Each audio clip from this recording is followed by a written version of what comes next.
Say it with me. It gets crazy, scary, spooky, hilarious. Crazy, spooky, scary, hilarious.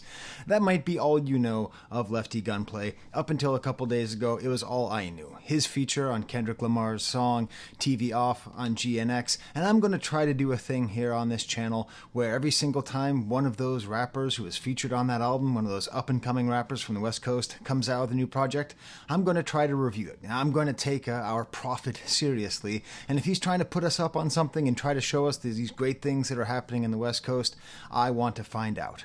But there's kind of an ironic thing, and you may not know this, but Lefty Gunplay, you know, the guy who closes out like the #1 song in the country, he actually released an album on that same day, on November 22nd, 2024, the same day as GNX.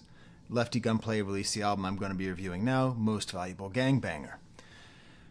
And also, another rapper did. Another West Coast rapper dropped on that day, none other than Ice Cube. So I was curious. I asked a question which on November 21st would have been absurd, but on November 23rd was quite pertinent. I put out a poll. I said, what should I review next? Which West Coast album that came out on GNX Day should I review next? Lefty Gunplay or Ice Cube? Figuring that my audience is probably kind of old school hip hop heads, I thought Ice Cube was going to run away with it. But I have to say, today was not a good day for Ice Cube. He only got 37% of the votes, which is probably a good thing because, I don't do negative reviews, but sometimes I do reviews which are more negative than usual, and I had a hard time with that album, and so I don't even know if I would have reviewed it. I will say that even though the album was quite frustrating and not what I was hoping for from Ice Cube, while I was reviewing Lefty Gunplay, I was at the gym, and usually when I'm at the gym, I'm on the elliptical, I'm listening to music, and I'm watching a movie. I happen to be watching Barbershop, okay? So there's basically nowhere you can go in this world where you're not some way, somehow reminded of the greatness of Ice Cube, even if Man Down is not his best work. I think the best thing you can say about Ice Cube is a quote from Barbershop. He sold the shop. I think it's safe to say that Ice Cube sold the shop a few decades ago. I don't know if it was to the Republican Party or to Coors Light. But we're here to talk about Lefty Gunplay, and not insult absolute legends. Okay, so all peace and love to Ice Cube. And when I decided I was going to review Lefty Gunplay, I got a couple of warnings. So thank you to all of you who are trying to make sure I don't do something or say something stupid. And someone said, watch out, he said some racist stuff. Okay, so that's tricky because he's Hispanic. His father is white, but his mother is Guatemalan, and he apparently basically considers himself to be sort of culturally and spiritually Mexican. At least that's how he refers to himself. I'm not here to judge. That's just what he says. We'll just call him a Hispanic rapper, okay? Based on life experience, genetics, all that stuff, right? So no one wants to hear a white guy, at least I hope you don't want to hear a white guy talking about racism of people of color against other people of color, right? I mean, in my research, I did find one racially insensitive comment that I am totally comfortable addressing. On the Bootleg Kev show, he had the audacity to confuse Mac Miller and Macklemore. So, as a white person, I can tell you I'm not offended because you can't be racist against a white person. You just can't. At least not in a white supremacist society, because racism is systemic. Okay? It might be racially insensitive, but it can't be racist. No. The problem with Lefty Gunplay is what he said about black people. And so I don't really want to address this, and I'm certainly not going to give you a thumbs up or thumbs down on his personality. I'm going to try to treat him as an artist. But I do think it's important that we sort of say things as they are, not in the sort of like Twitter way of like quoting and cutting down and taking excerpts and proving points, okay? So what are the facts of the case? On some podcast somewhere, he said that he would never let his daughter come home with a black guy, okay?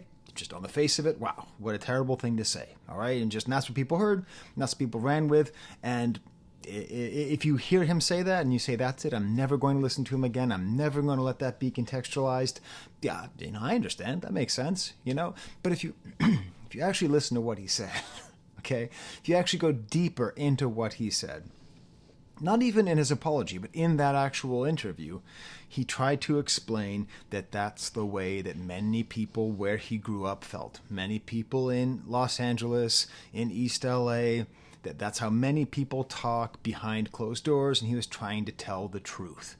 And he even went a little bit further than that in saying that he imagines and is not offended by the fact that many black families would be upset if their daughter came home with him, a Hispanic guy.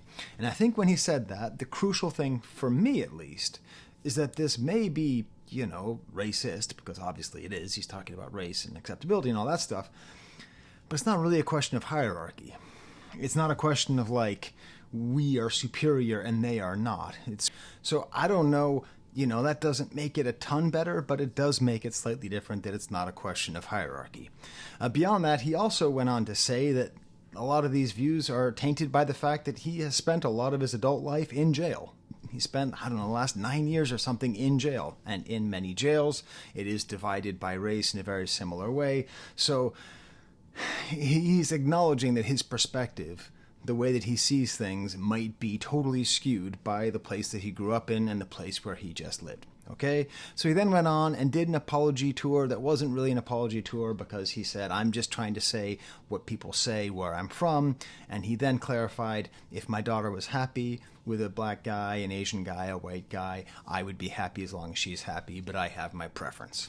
So there you go. So anyways, you do with that what you want to do with that.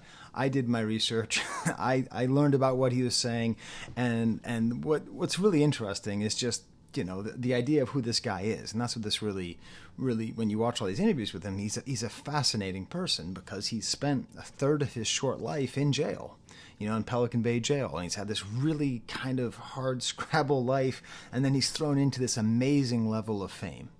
So it's not up for me to give him a pass, but I will say this. It's clear from the way that he speaks and the way that this album is that even if he said that thing, that he is in community with black Americans. That's very clear. He's very insistent on not using the N-word. He said you might hear him say it in an interview or talking to his friends because it's just the parlance, it's the way people talk, but he will never put it in a rhyme because he knows that's important, that it's not his place to say. And the album itself that I'm about to review for you is a lot about black and brown unity. And finally, why did you ever hear of the guy in the first place is because the cosign from Kendrick. According to Lefty Gunplay, Kendrick said the following thing about him: I am the missing piece that the West Coast needed. So, that's where I'm coming from. That's why I'm reviewing Lefty Gunplay, because Kendrick Lamar clearly believes this, that this is an important voice who needs to be featured. And I watched a lot of interviews with Lefty Gunplay because of this, and I'll tell you, he's a pretty interesting guy to watch, because he's got that kind of, like Bam Bam energy. I don't really know how to describe it, but there's a fragility and a toughness to him at the same time. It sort of reminds me of the way maybe you felt watching XXXTentacion talk, because there's a realness to him. He'll talk about money, he'll talk about how much money he has, but he'll be he's not able to buy his mom a house yet, but he bought her a car. And he'll talk about how expensive it is. It's clear he's being real. It's clear he has, problems with drugs. It's clear that he has problems with sort of this, he's got the face tats and the chains. It's clear he's got these gang affiliations. He's very frank about his grind, about how hard his life is because he's working so hard. He's been out of jail, I think, for less than a year, and he's released 3 albums. He's on that Tupac schedule, just going and going and going and going. But the main thing that I see in his interviews is real growth. And I don't know if this is the Kendrick effect. I would hope that it might be, or maybe it's just general human growth. But if you watched a lot of his earlier interviews, it's a real emphasis on the North and South divide in California. And, I've lived in Oakland, I've lived in Los Angeles, and for a New Englander, I'm from Boston, y'all are the same. There are differences, but in general, it's hard for me to see great differences, right? Just because I'm from a totally different culture. But still, the North-South divide is very strong, and there's been a whole history, and I could get into a whole Trap Laura Ross thing if I was a person I didn't respect, like going into the history of that, and there's some video or some guy from the North filmed a video in Lefty's hood and all that stuff.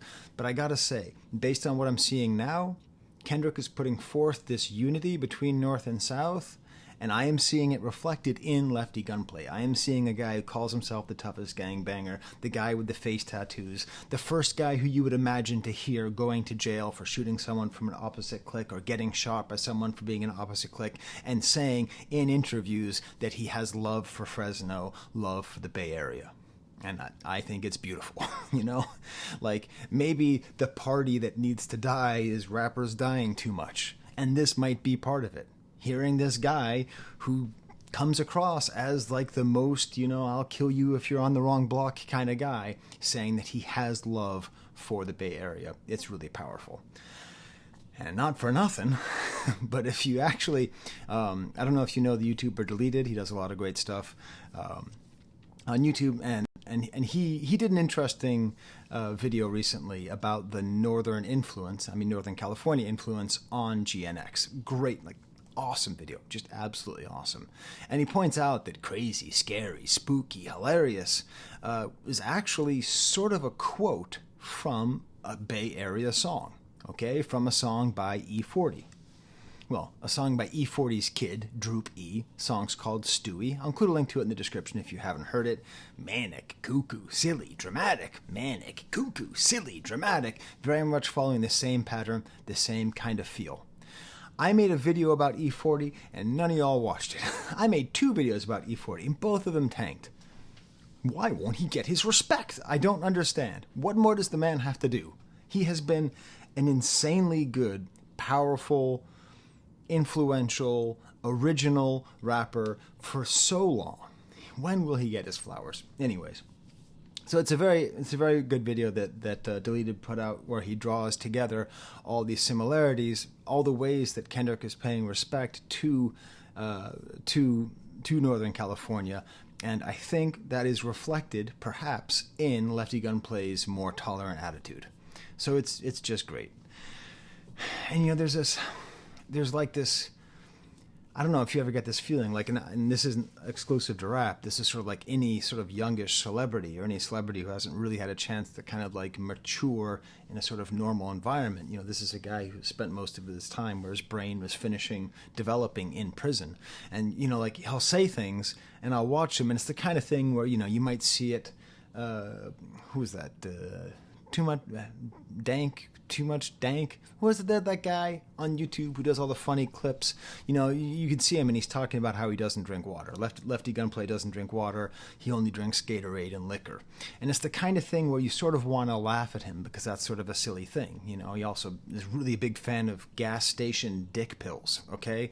And you sort of want to laugh at him, but there's a sensitivity to him, and he talks about it, and he's not even asking for sympathy, but he just says that he doesn't drink water because it's boring, and you sort of laugh at him, or sort of, oh, that's the way kids are these days. They need everything to be interesting. And then he says, well, actually, it's because when I was in jail, all I could drink was water, and they had signs that told you when you should be concerned about what color your urine was, and the water in prison was always white, and I just didn't like it. So you end up sort of having sympathy for this guy. And all of that to say, but what about the thing, is he a good rapper? We know he can say crazy, spooky, crazy, hilarious, whatever. We know he can do that. But is he a good rapper? And that's where I'm happy to say he absolutely is. And he's more than a good rapper. He is the kind of rapper that I have been missing. And I didn't even know I was missing it until I heard this. He is a middle ground rapper. Do not think I just called him mid. He is middle ground rapper. By that I mean, he is neither just dumb and ignorant and just repeating a chorus over and over again, nor is he multisyllabic master with double and triple entendres. He is the kind of rapper that we used to have a lot of back in my day, okay? Now, his voice is easy. He has a recognizable voice. You just know it right away. You can just hear it. He's got an ease. He's got talent.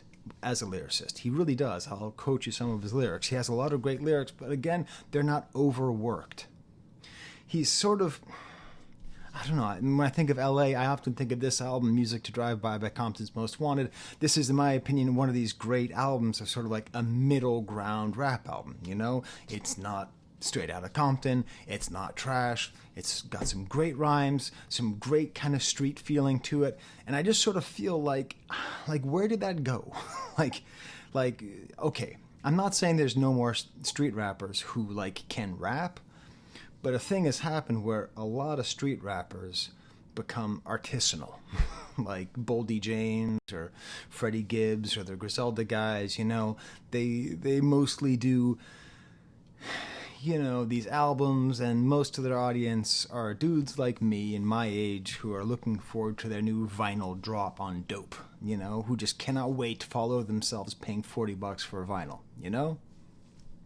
So it's in between the kind of artisanal street rap and the just kind of numb na-na-na-na style rap. And I'm just happy that this exists. Now, I don't know, maybe this has been happening all the time in California and I haven't been paying attention. That's really possible, because Atlanta has been just dominating everything, and I'm wondering if are we gonna have a new coastal battle that's not even New York versus LA? Okay, well, Atlanta's not on the coast, Skye, but you know what I'm saying, right? Like, is it going to be Atlanta versus California? Because that's what it feels like to me. Because the crown is being passed, and I don't see any reason why it would go up to New York. I don't see anyone out of New York City who's like ready to take that crown. But it seems to me that with all the stuff that Kendrick's been doing, how he's been pushing forth the West, it really might end up being, and listen, I'm for it, because this album is filled with like basic LA production, much like GNX was filled with like very good, but you know, Hey Now is not a very complicated, masterfully constructed piece of rap engineering. It's a very good West Coast rap song. And maybe our ears are tired of Atlanta. Maybe their time has come. And I am totally for it. If we have more West Coast, bouncy, ominous stuff with Kool and the Gang, high synthesizers and the P-Funk and the G-Funk and all the funk, all the bouncy funk, ominous stuff that we could possibly want. I really want it. And that's what this is great. Also, Lefty Gunplay, so he feels really real.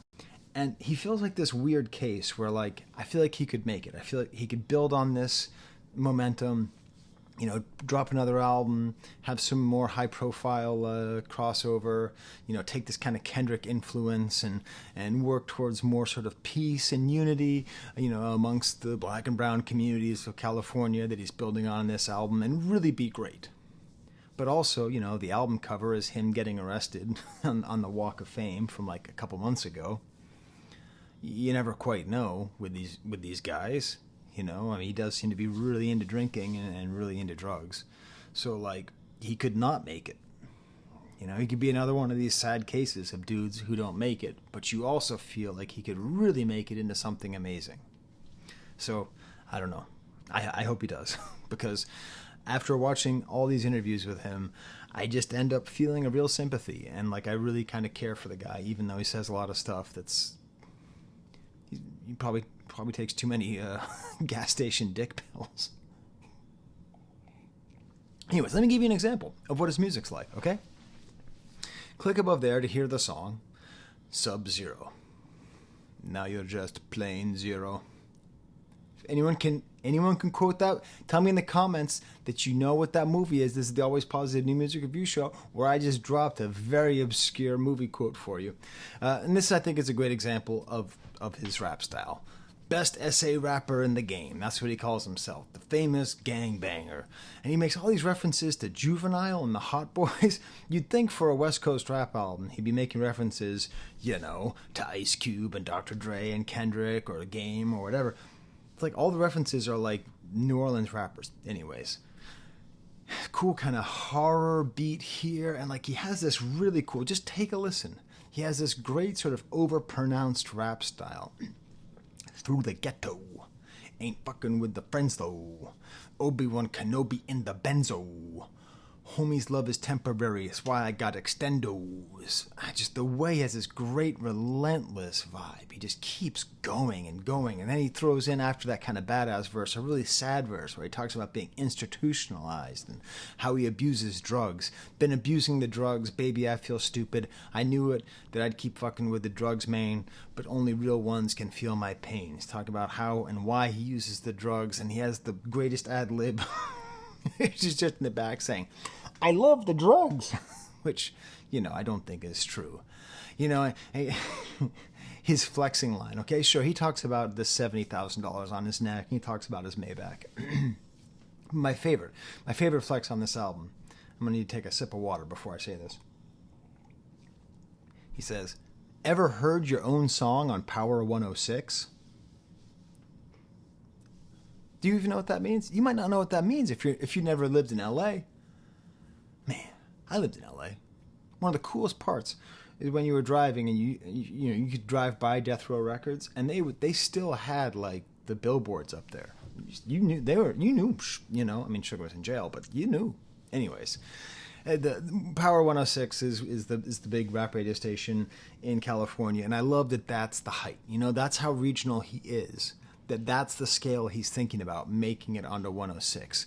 Great kind of sad verses, spending Christmas in prison, talking to God Boy. It's the essay with the Guatemala making all the noise. The lyrics aren't on the internet, by the way. You want to talk about underground? I don't know what the guy's saying.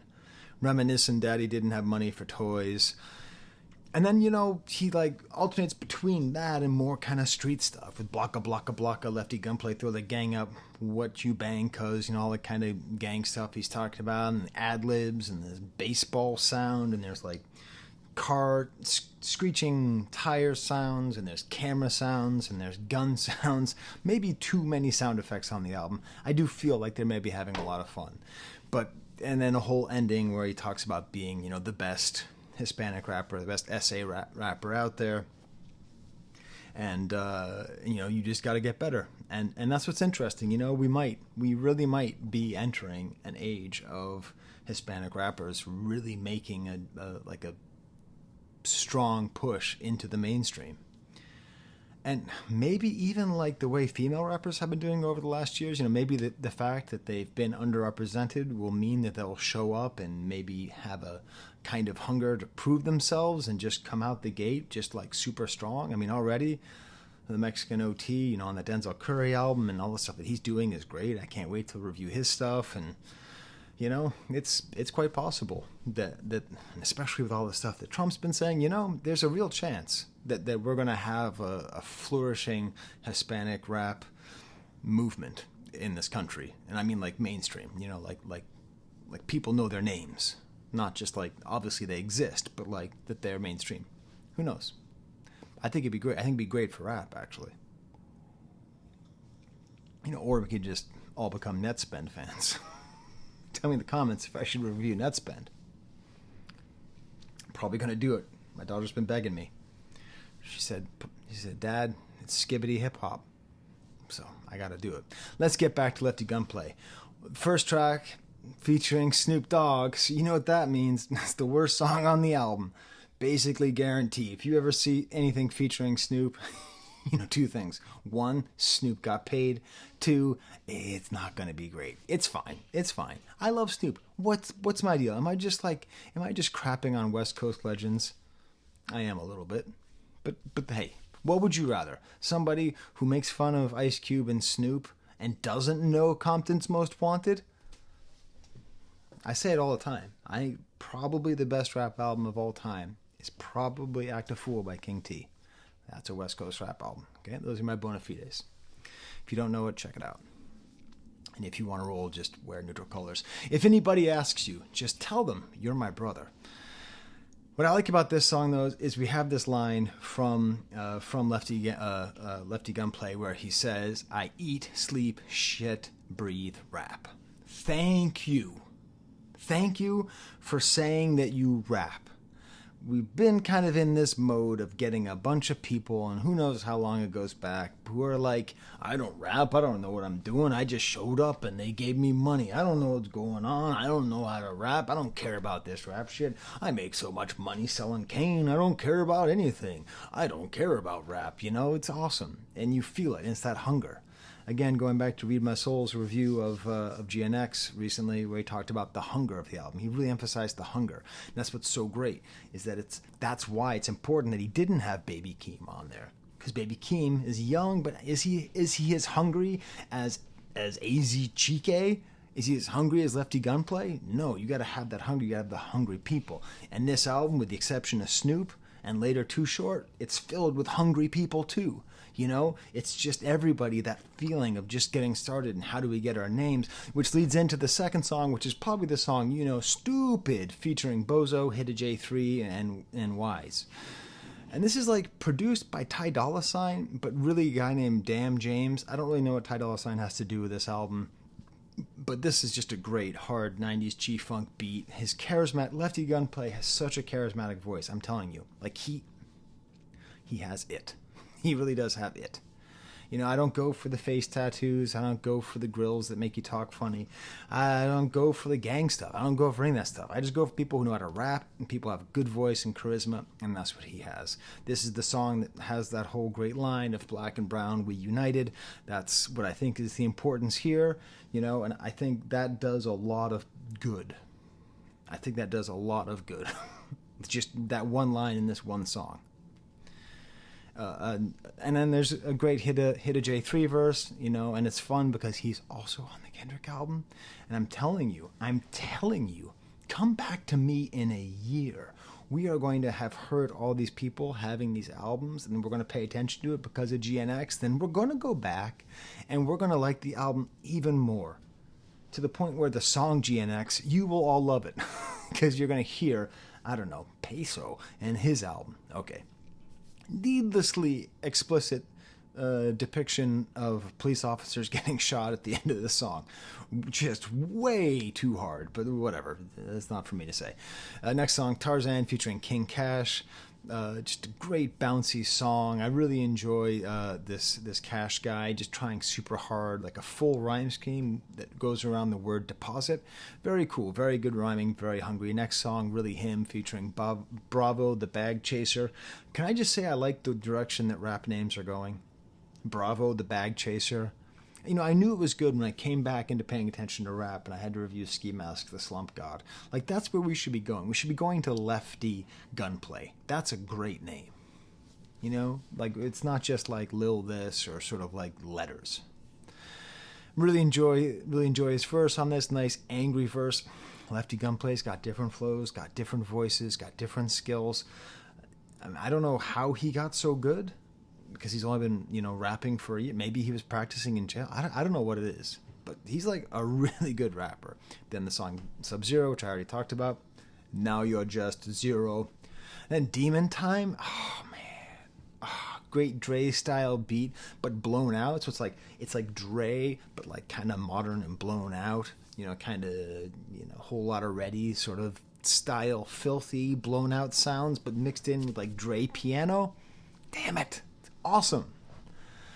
Fine Though, more of a softer beat, talks about himself being Machine Gun, No Kelly, 13 on the Block, Wilt Chamberlain. I suppose that's a reference to the Mexican cartel gangs, the 13s, or whatever. I don't know anything about this stuff, y'all. I'm not going to pretend like I understand gang culture. I love how all the way throughout this album, he just always says his name. It goes back to that hunger thing. And I like it. Could we do this more? That's one thing I really like about the song GNX. Is every rapper says their name. Tell them Peso did it. Tell them Hitta did it. Because we don't know your names. It's hard. There's a lot of people out there. Everyone should just be... I don't know, I'm talking like Joe Biden. I'm not kidding, folks. There's a lot of West Coast rappers out there. You need to say your name so I know who you are, bub. Okay, it's great. And I'm happy that Lefty Gunplay, because he never knows which song's going to hit off. Some song might hit, you might hear some song, and then at the end you hear him say, I am Lefty Gunplay, every single time. Next song is called Ask for More, kind of a pop effort. He's like singing and vaguely Latin beats, but like he can sing. And this is where I think,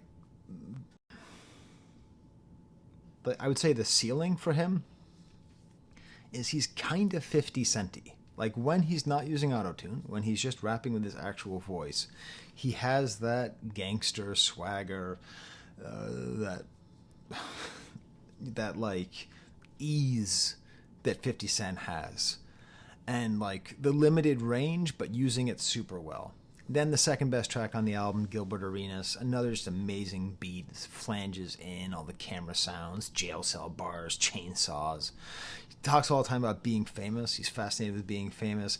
It's just he knows how to do stuff with beats. Like you listen to this, and if you're like kind of like a technical rap listener or whatever, like you listen to the actual beat, and then you hear what he did with it, and you realize he's really a talented rapper at figuring out what to do with beats.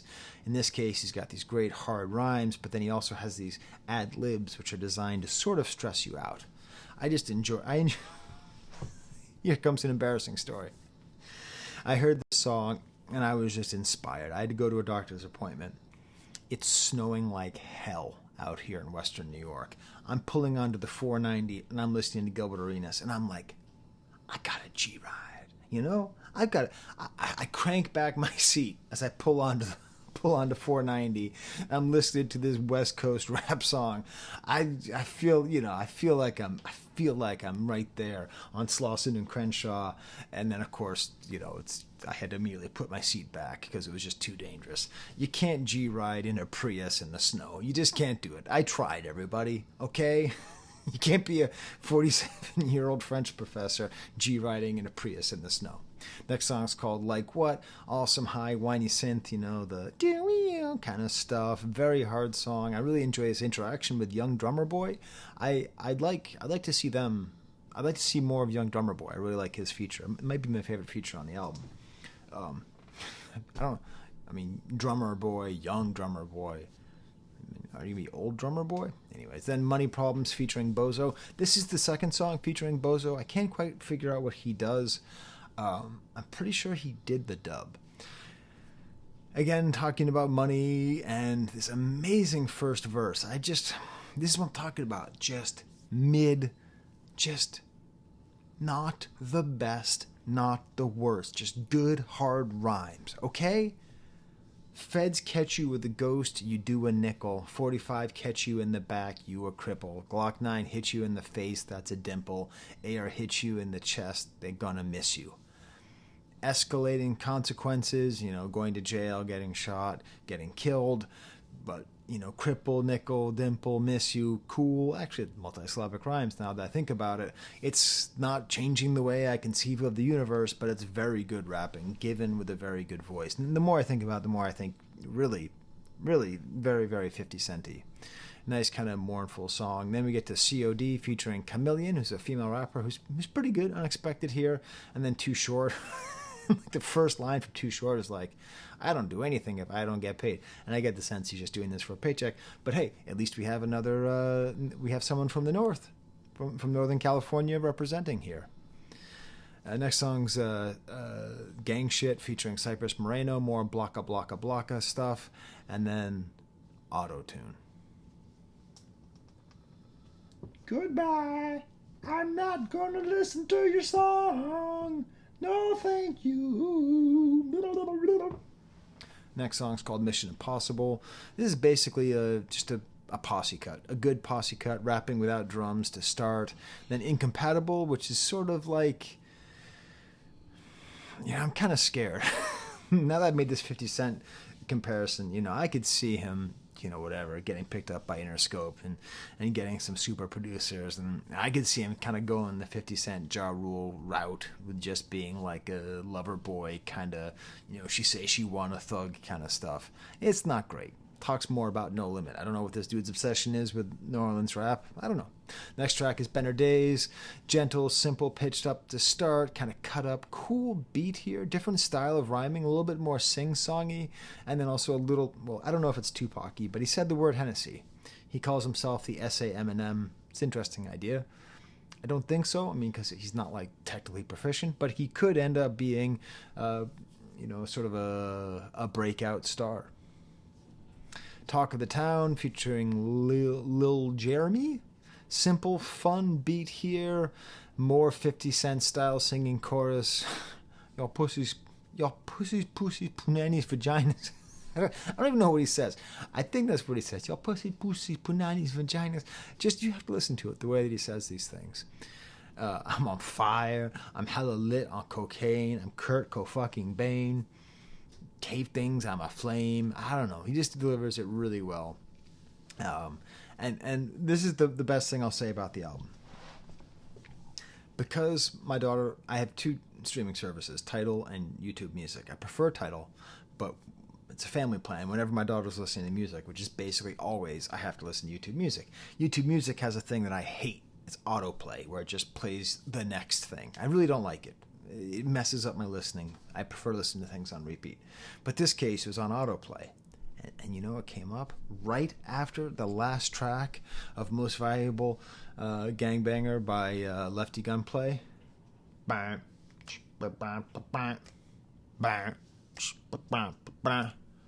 Yesterday somebody whacked out my mural.